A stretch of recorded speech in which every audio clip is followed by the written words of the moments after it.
Welcome to my video. Basically, this entire video is going to be garbage. I filmed it randomly, kind of all out of order. Everything in this video is out of order. You're out of order. You're out of order. The whole trial is out of order. Basically, I'm out of breath. I ran down the stairs.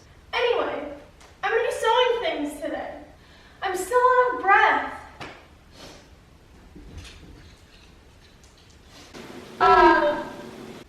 We got some fun things that I'm going to be whipping up on my sewing machine, so stay tuned for that. Sorry that this video is literally going to be a mess.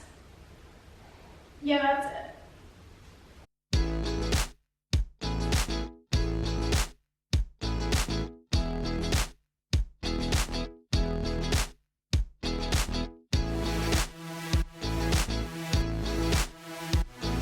The lighting in this video is going to be awful, and I apologize for that in advance. First thing I'm going to do is I'm going to seam rip or cut whatever the parts out of this that I want to keep. You can do this with scissors if you don't have a seam ripper. You probably do have a seam ripper if you have a sewing machine, but I don't want to like make that call. Also, I don't use fabric scissors, which are probably a lot better to use, but I just don't have any yet, so I use these. I'm going to do that. Well, yeah. Okay, so the pieces are separate now. It took me approximately half of the Lemony Snicket Series of Unfortunate Events movie to do this. So expect it to take a while if you're doing something like this. It's your own. Anyway, this is the top piece. Basically, I'm just gonna hem that. And then for the pants, Max, hey, Max, hey, buddy. For this clip, I'm going to ignore whatever Brooke is saying because she sounds like a dumb idiot. For the front of these pants, I pinned in place where the original pleats and pockets were, and that is some good alliteration right there. And then I was going to sew that and hem it. For the back of the pants, since there's a lot of extra fabric, I was going to use an elastic and sew that in place so that the back of it scrunched to fit my waist. It's time for a Candy break. Yes. Oh, that's epic. Like, who is she? She's that kid, you know what I'm saying? Uh-oh, watch out. She's cool now. Alright, yeah. Beautiful. Put it in the second pocket.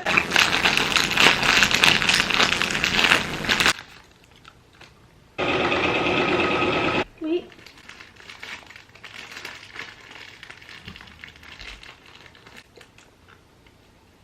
Amazing.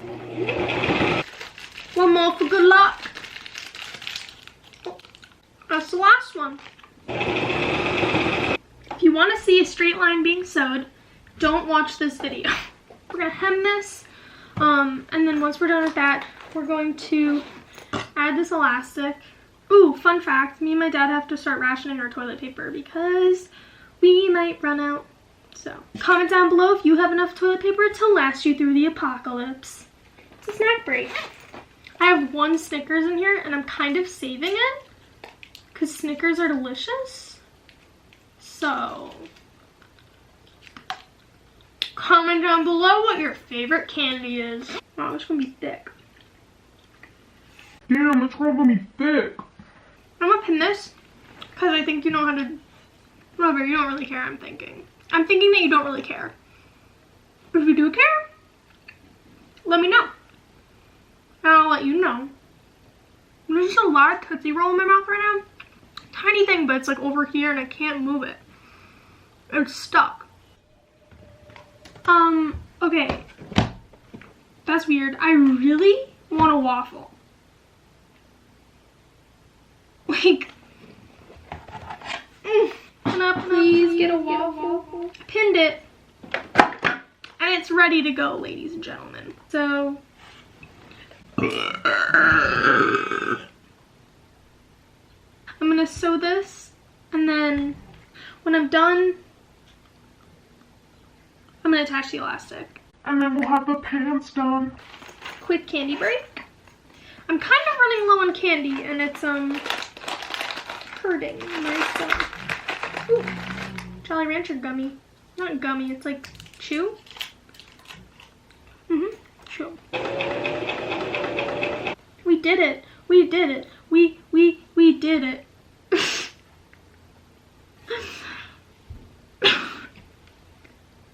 The hem on this is so bad.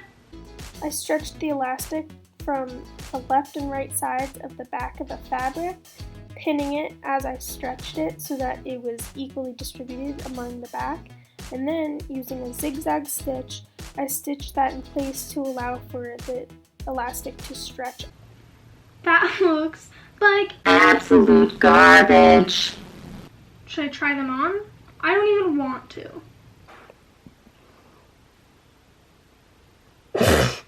That's all I got. When I tried them on the first time, they were actually still too big, so at the sides, I literally just took them in about 1 inch or 2 inches. Basically, all I have to do for the shirt is hem it right here and here. And that's pretty much it. So like, I'm gonna do that and then come back and show you the results, so get excited. I'm actually really happy with the way this turned out, and it fits me a lot better now. What I'm gonna be working on now is this shirt. It's a large button-up from Goodwill.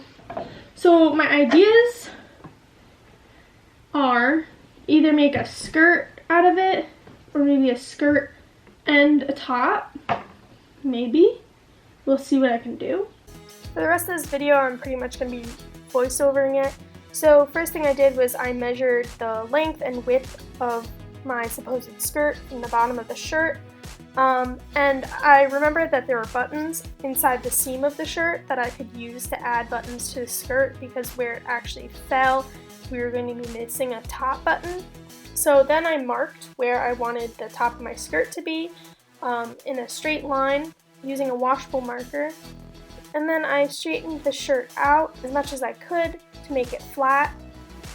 Then, using the line I had drawn as a guide, I cut across the shirt where I wanted the top of my skirt to be.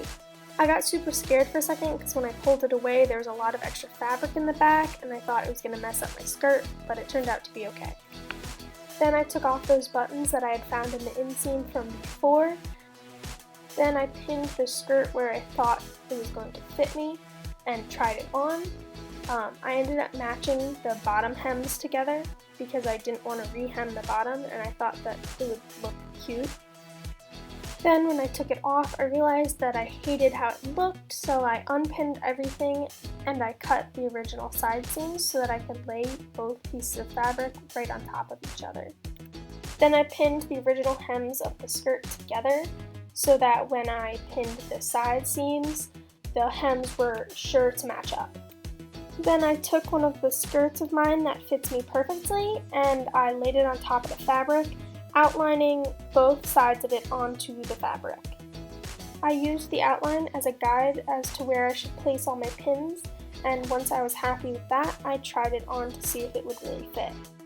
After a few final adjustments, I was ready to sew. I ended up sewing a little bit outside of the outline just to give me a little bit more breathing room. When I was done with all that, I tried the skirt on to make sure it fit, and then once I was sure that it did, I cut the excess fabric from the sides and the top. Then I folded over and pinned what would be the new top hem, and using a straight stitch, I sewed it all around. Once I got to like the button down part, I don't really know what to call it, I made sure not to sew those two pieces of fabric together, otherwise you wouldn't have been able to open and close the skirt there. The final step of this skirt was to add the buttons. I decided I was going to add one button to the bottom of the two, and also one on the inside so that I could close the top of the skirt. I sewed the buttons on by hand, but used my sewing machine to make sure that the buttonhole wouldn't rip. And this is the final product. I'm also super happy with the way that this turned out.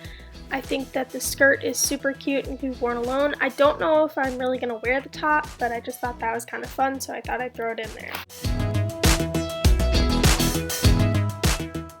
Oh, you're back. Thank you for joining me. Thanks for watching. video. Make sure to like, subscribe, comment what you want to see